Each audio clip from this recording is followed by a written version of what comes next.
played about 50 snaps myself. My back's aching, my legs are aching.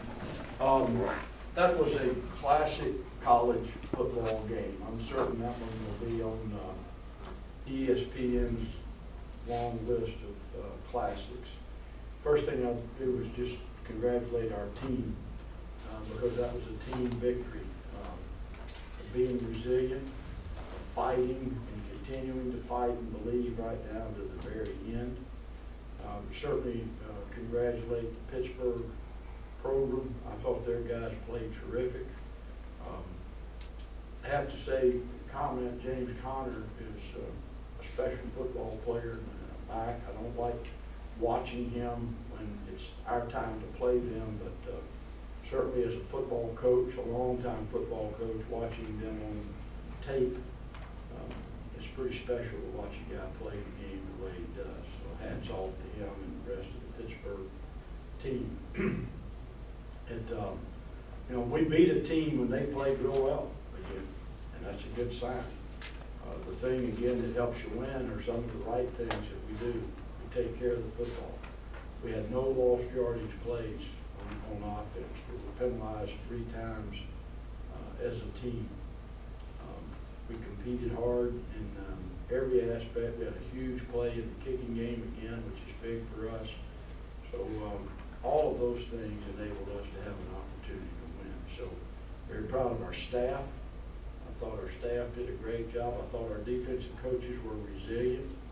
There's just days when it doesn't go your way, and you can't lose your kids. We had something left in overtime. Think about that. After that kind of day, we had something left in overtime to get a stop and force a field goal. Once you force a field goal, or get a turnover, or get a stop in an overtime, and you get it back, you got a chance to win. And then our offense answered the call. And that's what a team does. And can't say enough there at the end with our offensive front, which killed Powell, and then of course Thomas Cirque again coming through in a big way. Just a lot of good college football played out there on that field today. Questions? They're lining up for that field goal to win it at the end of regulations. Called 2 timeouts there. Is that something, if you have them, you'd call them? Is that yeah, I think there's no question. I had 3, and all you're trying to do is you're trying to break a rhythm and maybe set your own rhythm. And they thought, who knows, that I would take the 3rd one. And I wasn't going to take the 3rd one, but I told our kids I wasn't going to take the 3rd one. So I thought they held the ball there a little bit, and you don't ever know. But, it's just things I think about, as crazy as that sounds, when I'm, sitting around sometimes in the summers, how you manage ends of games and trying to give our team, my job is try to give our players the best chance they can have to win, and so it just seemed like the right thing to do. How do you think your defense had enough in the overtime to make the one stop they needed, given that they kind of beaten up the whole game and covered? Their practice habits, Steve, and I kept telling them that.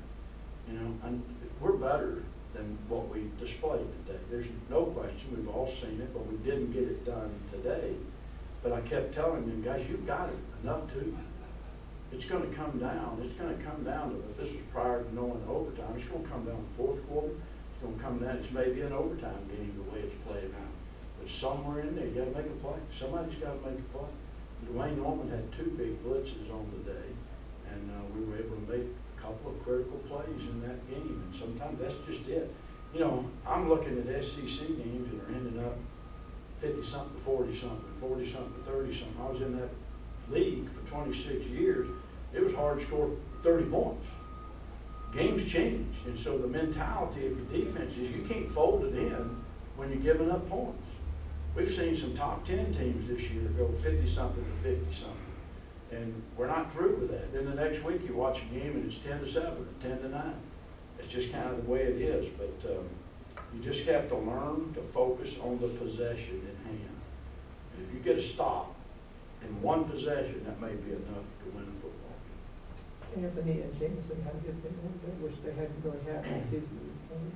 What was right there? Well, I think our practices have been great. I think both of them are healthier than they've been. You know, I mean, all of them have little nicks, little things, and it's just shown in practice. You've seen it. And I'm very proud of both those guys. And I thought 3 had that little, sparkle in his eye before the ball game. And boy, was I right. You know, you could just sense it. And Anthony is a really good football player that, he's getting in that groove right now. So it's been real positive in practice, and it showed itself on the field today.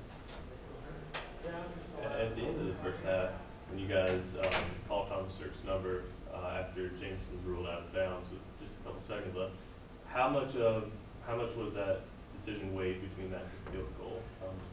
You know, if I would have called for a field goal, I think our players would have taken a timeout and told me no.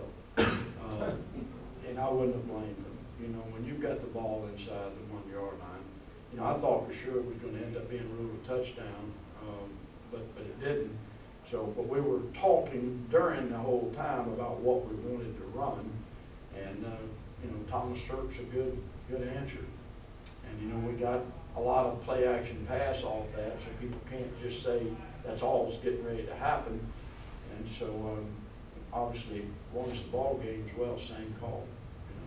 So both of those were huge. Did you think he got the pylon? Is that what you? Yeah, I mean, I thought, that's what it looked like it, yeah. but, they know, they get a better look at it than I got. All I'm doing is watching a jumbotron, But maybe I was more hoping that they would rule it a touchdown than thinking they were. But I had hoped that that's what was going to happen, but I knew we had a good play. And during that timeout, there was no discussion about kicking the field goal.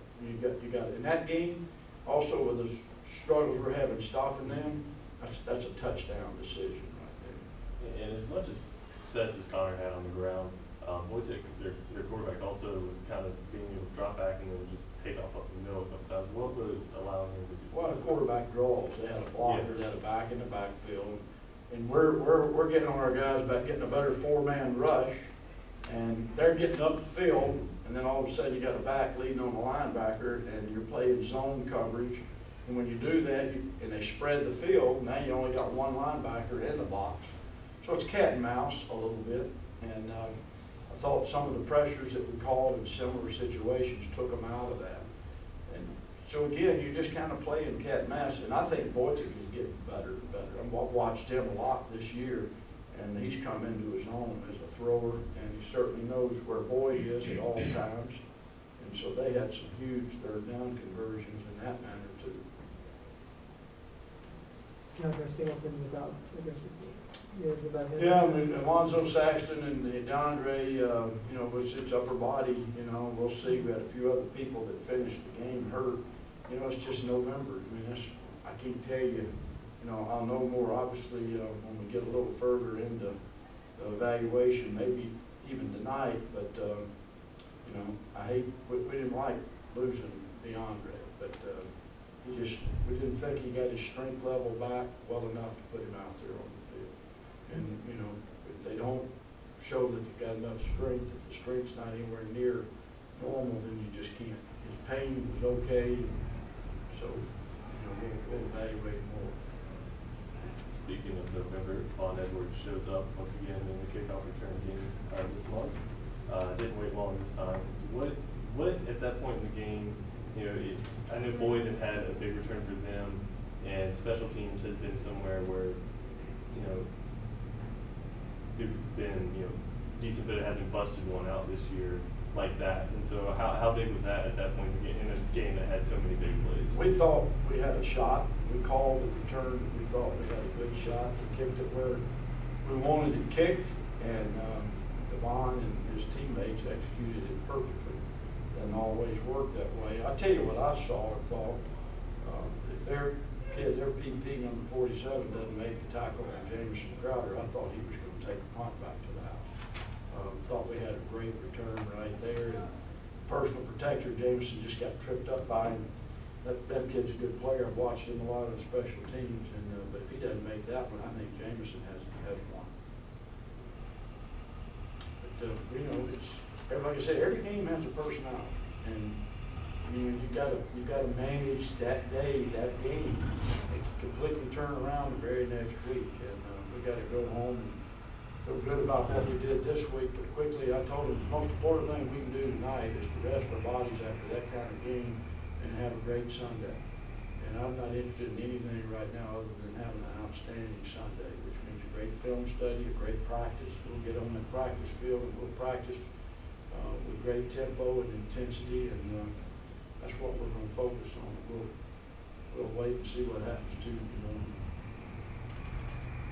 All right, thank you all very much.